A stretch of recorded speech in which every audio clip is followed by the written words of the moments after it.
Good morning, everyone. Brothers, sisters, psychonauts, and seekers of truth. It is Ananka, and welcome to my bazaar. Today, I have a DMT trip report for you. The title of this trip report is A Touch from the Goddess, and was submitted to Erowid in 2007 by the user Atomic006. With all that being said, let our story begin. January 18th, 2007. First N,N-dimethyltryptamine experience. Wow. It's been a long time since I first started looking for this elusive compound. Almost 4 years by my accounts. I remember first reading the amazing, sometimes glamorous stories about this entheogen posted on Erowid and thinking, I wonder if I'll be able to ever experience the divine visions that these people are describing. Well, it seems like tonight was finally the night. By some bizarre, but definitely meant to be turn of events, I was contacted by a new friend of mine who told me he had met someone who might be selling DMT. This friend of mine is currently attending PAVI, Pacific Audio Visual Institute, and was walking near his school 2 nights ago when he was stopped by a man he did not know. The person was friendly and questioned my friend about PAVI because he had seen the PAVI knapsack my buddy was wearing. They got to talking about music, and somehow, but not incomprehensibly so, drugs came up in the conversation. My buddy told this stranger that he had been given some good liquid LSD recently from a musician he knew, and it turned out that this random stranger was also the person who had supplied that liquid to the musician. Already an odd turn of events. This person, I will call him M, and my friend being L, candidly mentioned that he had some liquids still sitting at his abode, and also some DMT he was looking to get rid of. He also mentioned that he only had a 3-day window or so to move the product. Otherwise, he wouldn't see more of it until at least a month. So L gets M's number and proceeds to call me later that night with the good word. Of course, I'm excited to hear about the opportunity. However, I have heard this story again and again from various people claiming to be able to procure the sacred entheogen. So I decide not to get too enthusiastic and wait for a more solid confirmation. Now on to the present day. I receive a call from L telling me that he has contacted M and that he would be able to meet up at around 7 p.m. this evening.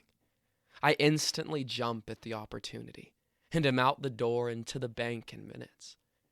We arrive at M's house, where he kindly welcomes us into his home. Right away, I can see he is a musician, by the numerous instruments and keyboards he has strewn about his living room. We sit down, I introduce myself, and we get straight to business. He tells me that he has a 0.5 gram of organic DMT left, and that his roommate had an additional 0.5 gram that he may want to sell. Unfortunately, the roommate was away at the time, so he would not be able to make the sale on his behalf. M sells me the half for $150, and I hold the sacrament and admire its purity. Unlike the other organic sample I have, this extract is nearly white, with a very slight orange tinge to it. M tells me that this extract is the finest he has tasted in many years, and that it is definitely on par with synthetic DMT. Excellent. What more can I say? I feel like jumping in and trying it right now. But no. You must learn proper smoking technique to use this substance. He hands me a paper with some typed up notes on it that states, according to Terence McKenna and various other such authorities, that freebase NN should be smoked with a normal cannabis pipe and not a glass freebase pipe. Now, this is slightly confusing to me, as I have read many accounts on Earwood stating that a glass freebase pipe is the only efficient way to smoke. It seems like this newly suggested method is a little complicated, with layers of ash mixed and dried mint leaves being required. I ask if M might be able to demonstrate this smoking method to me, but he replies that his roommate G is more knowledgeable, and I should wait about 20 minutes for his return. 20 minutes for an invaluable lesson? Of course I'll wait. G soon arrives and seems to be in a hurry. Ends up he has a large paper he has to complete this night for his PhD. I understand the importance and tell him not to worry about showing me the technique.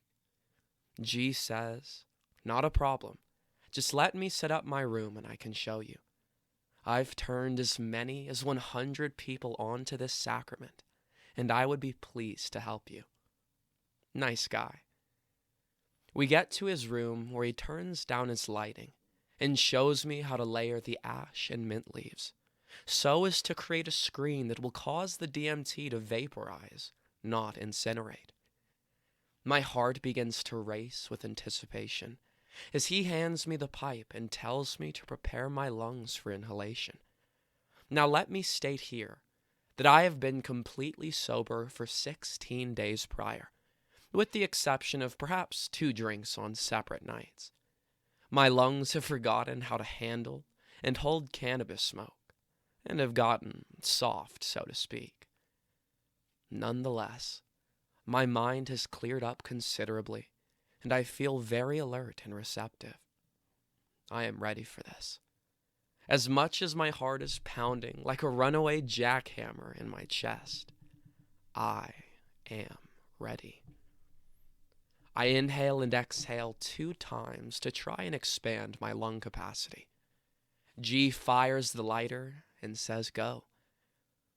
I press my lips to the pipe and slowly, steadily inhale as much as I can.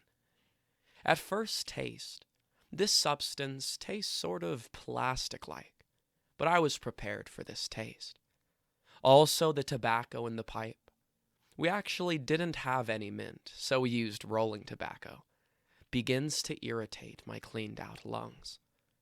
I hold the toke for about 3 seconds when G tells me to just exhale and take another one before the remaining DMT in the pipe burns up. I knock down another hit with a little more effort this time. The damn tobacco smoke is really irritating my lungs, and I start to fear that I would mess up this first experience because I wouldn't be able to hold my smoke. This is when my body began to vibrate with a strong force. The familiar carrier wave I sometimes experience on ketamine begins to start ringing in my ears. I was able to take one more small toke before my hands started to shake and I passed the pipe off to G. He takes the pipe and quickly leaves the room to let me enjoy the trip in peace. My heart is still pounding, but I know that it's going to be okay from here on in. My eyes and my head become very heavy, and there is a strong force, not unlike salvia gravity, pushing the back of my head and shoulders against the wall. I slouch back, not seeing any opened-eye visuals, and close my eyes. Beautiful. Intense geometrics are swirling and gliding all around for as far as I can see behind my eyes. The hues are mostly darker shades of violet and blue, and the patterning continues to emit from a central point. Yet every time I try to focus on that point, it evades me, and the waves of colored mesh dart off to a different angle. As the colors begin to shift in spectrum to more green and oranges, I notice a very strong feminine presence. A great tranquility is awakened within me, and I start to see a naked female body form out of the geometric shapes. The spirit does not have skin, but is given shape by the flow of colors that move across her heavenly flesh. She seems to be subjectively about 15 feet away and curled up in a sort of loose fetal position, and I notice that it is as if I am looking at the spirit from the top down. The colors are now becoming red and yellow shades at this point, as the plant entity unfurls in the most beautiful, graceful fashion. Elegant tendrils of light and smoke loop and coil from her opening hands. As she begins to ascend up towards me, I am filled with a deep reverence for this mystical experience that I have been gifted with. I realize that we are never supposed to solve the mysteries of such unbelievable visions, so as to retain some form of childlike perception, even in our aging adult lives. This perception is a privilege that just about all people forget about, and some psychonauts take for granted. I have met many veteran users of psychotropics that consider their visions to be nothing more than entertainment, since they have seen them so many times and still have not figured them out. They forget that the alternative perspectives they experience are meant to shed new light on current personal, social, and global issues. Alternate perspectives allow us to take a step back, see the bigger picture, and take a breath before attempting to tackle problems that once seemed too big to right or too solidified to resolve. As the goddess drew nearer, I cherished every moment of my first vision of this dimension. When the ethereal woman was right before my eyes, she reached out with her hand and touched me between the eyes with her index finger. She spoke into my mind with telepathic words and said, "Welcome to this realm." I was very aware of my open third eye and felt all of my chakras realign in response to the holy touch. At this point, the shades of colors in my trip had turned to dark red and purple hues, and I felt a greater perception of my body. I knew that I would be returning to baseline very soon, but was very satisfied with what I had seen and learned. I opened my eyes to see G returning to the room. He sat down beside me and asked me to tell him what I had felt. I conveyed my story and thanked him again for all his generous help. It is now nearly 5 hours since I smoked the DMT, and I still have a very calm aura about myself. I have called several friends and relayed my story to them with great excitement. I'm looking forward to being able to share this precious material with them and seeing what things they learn from their encounters. In conclusion, I would like to encourage anyone who is looking for DMT and who has not found it yet to carry on the hope that one day it will find you when you are truly ready. Be open to the experience, be safe, and share your teaching with others so not just you, but all of society can grow in a positive direction.